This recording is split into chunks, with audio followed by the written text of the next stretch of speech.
Salve, salve, meus amores! E aí, show de bola? Estudando muito, focado aí nos seus resultados, nos resultados positivos, comunicando coisa boa para você, comunicando sempre assim, ó, eu vou ser aprovado no Corpo de Bombeiros do Distrito Federal.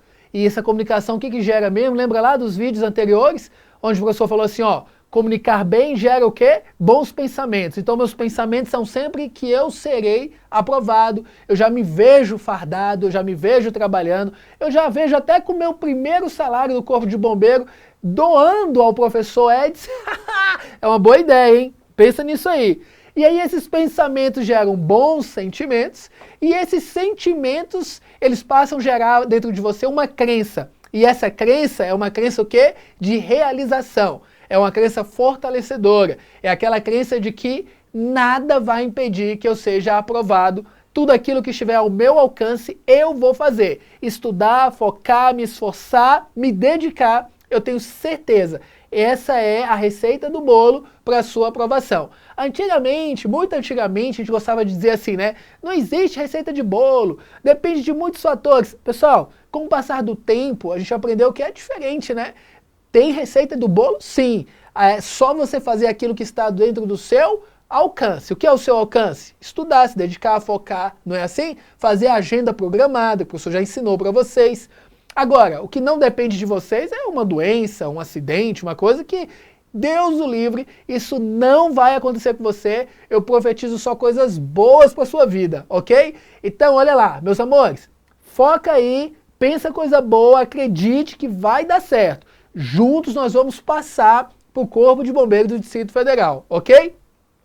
Mais uma vez, eu gosto sempre de lembrar aí nos nossos vídeos o seguinte, lembre-se sempre, ó, olhe lá os nossos canais, canal do Estúdio Aulas, o canal do Professor Eds, a minha fanpage, a minha página, olhe lá na fanpage, página do Estúdio Aulas, tem muita coisa lá já, coisas não só de emergências hospitalares, mas de outras disciplinas, tá tudo lá, nós criamos e-books para vocês, o meu e-book tá fresquinho, eu contei a história da RCP, fiz toda uma pesquisa ali com datas, com pessoas que foram os pesquisadores iniciais, até chegar no dia atual, no momento atual, contando a historinha, tá lá, preparada com todo carinho para colocar disponível para vocês, ok? E o detalhe, hein? Gratuito para você, tá certo? Fica aí, olha lá, se inscreva nos nossos canais, olhe, coloque lá também as suas observações, às vezes você tem observações para elogios, observações positivas, e nós também consideramos as observações negativas, tá bom? Às vezes existe uma crítica, né? Às vezes a pessoa fala assim, ó, professor, não estou gostando muito disso, da forma como está sendo feito. Põe lá também, porque eu aprendi o seguinte, na verdade as pérolas, as grandes pérolas são retiradas às vezes dos erros, né? Porque aí às vezes a gente tem lá um errozinho, a gente passa a não cometê-lo mais, e aí parte para a excelência total, ok? Fica aí a minha dica, fica aí a minha proposta para vocês. Coloquem lá, se inscrevam, coloquem suas observações. Vamos para a nossa questão, do nosso quarto vídeo. Olha lá. Pessoal, para uma suposta vítima de parada cardiorrespiratória, asfixia, como em casos de afogamento, a prioridade é... A dica do tio, hein? Olha essa questão, IBFC 2011. Leia com atenção. Então vamos lá. Para uma suposta vítima de parada cardiorrespiratória, uma PCR, asfixia, como em casos de afogamento, a prioridade sempre é. Vamos analisar os itens. Olha o item A. Acionar o serviço de emergência e urgência. Verdade? Verdade até aqui, né? E aguardar o profissional especializado para iniciar a reanimação cardiopulmonar. Isso aqui está completamente falso. Lembra lá? A gente está estudando a nossa parte teórica. Vem aqui para mim. Deixa eu explicar um negócio aqui, relembrá-los. Olha só um detalhe. Lá nas nossas aulas, tanto online quanto presencial, a gente chama atenção para isso. Primeiros socorros, ela é uma técnica que ela não é aplicada somente por pessoas especializadas, pessoas da saúde, profissionais socorristas, não. Primeiros socorros pode ser aplicado por qualquer pessoa. O que é importante aí é que essas pessoas saibam pelo menos o básico, não é? E o básico, quando eu digo básico, não é você não precisa fazer um curso de primeiros socorros para saber o básico. Isso pode ser ensinado nas escolas de primeiro, segundo grau, entendeu? Em países desenvolvidos, isso é ensinado desde a primeira infância. Não é igual aqui, né? Muitos de vocês, muitos de nós, só fomos ter contato com técnicos de primeiros socorros na faculdade. Aí não, aí tá errado. O maior número de pessoas que tiverem noções de primeiros socorros, isso, pessoal, é capaz de salvar muitas vidas. Salva muita gente. No nosso curso, a gente coloca alguns gráficos lá, algumas estatísticas, onde aponta que mais de 80% das pessoas que infartam, elas infartam dentro das suas próprias casas, não é na rua, entendeu? Então, provavelmente, alguns de vocês vão presenciar em algum momento da vida de vocês um infarto. E vocês precisam ter o quê? Noção de primeiros socorros. Então, quando você se depara com uma situação dessa, você não faz igual o item está dizendo lá, né? O item está dizendo que é para aguardar os profissionais especializados para iniciar a reanimação cardiopulmonar. Jamais. Lembra dos estudos? A cada 1 minuto que eu atraso o atendimento, eu vou diminuir as chances de até 10% de recuperação desse paciente. Então, não tem que esperar nada. Inicie imediatamente as manobras, ok? Vamos para o item B. Ó, primeiramente, acionar o serviço de emergência e urgência e depois utilizar um desfibrilador automático externo. Veja esse item aqui, a jogatina de palavras, né, que o professor sempre falou para vocês prestarem atenção. Se eu tiver, o item está dando a entender que eu tenho um desfibrilador.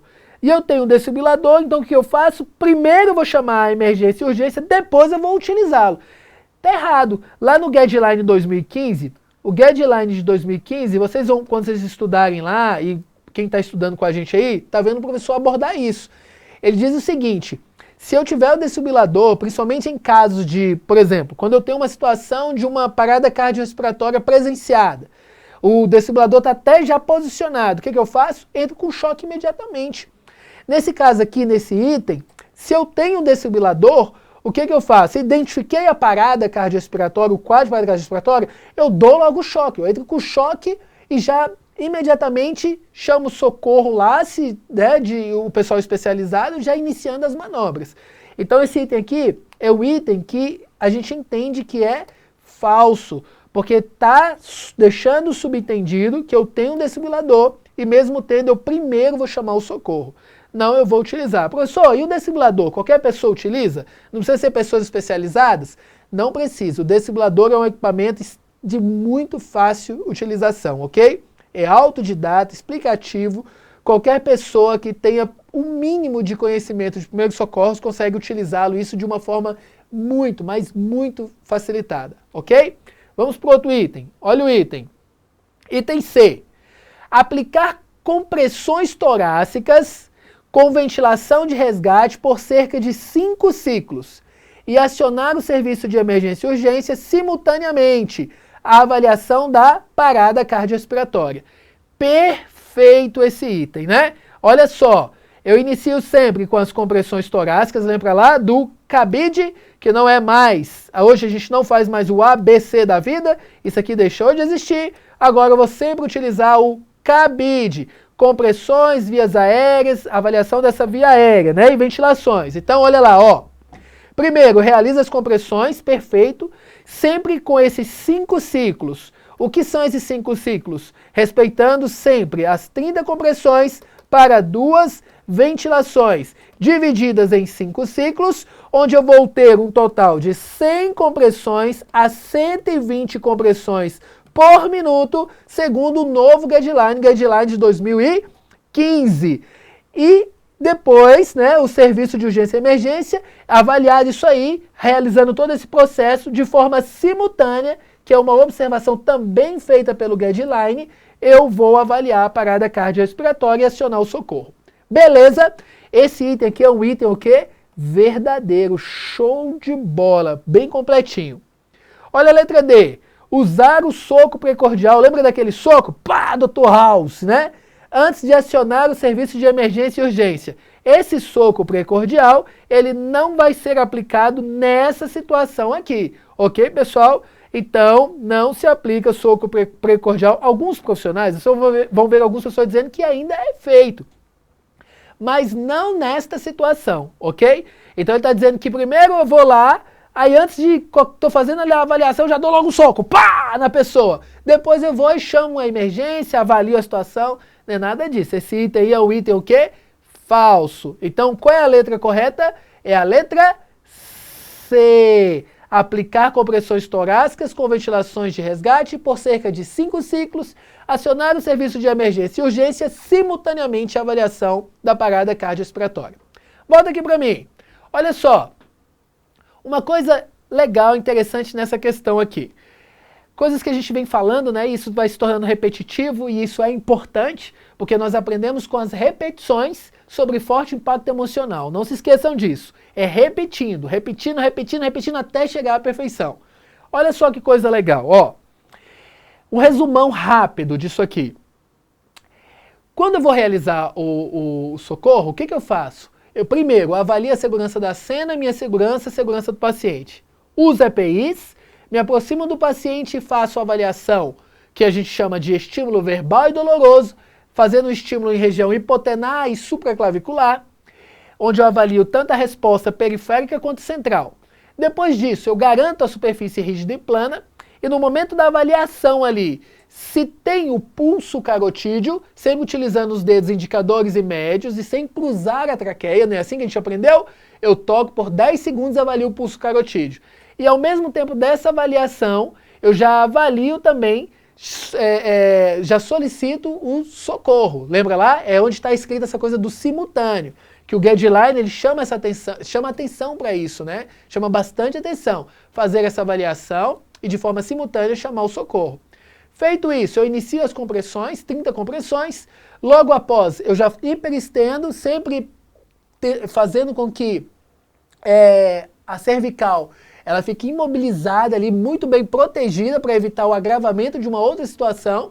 Eu hiperestendo, abro o mento e ali eu vou realizar as ventilações. 2 ventilações com um tempo de 6 segundos de uma para a outra.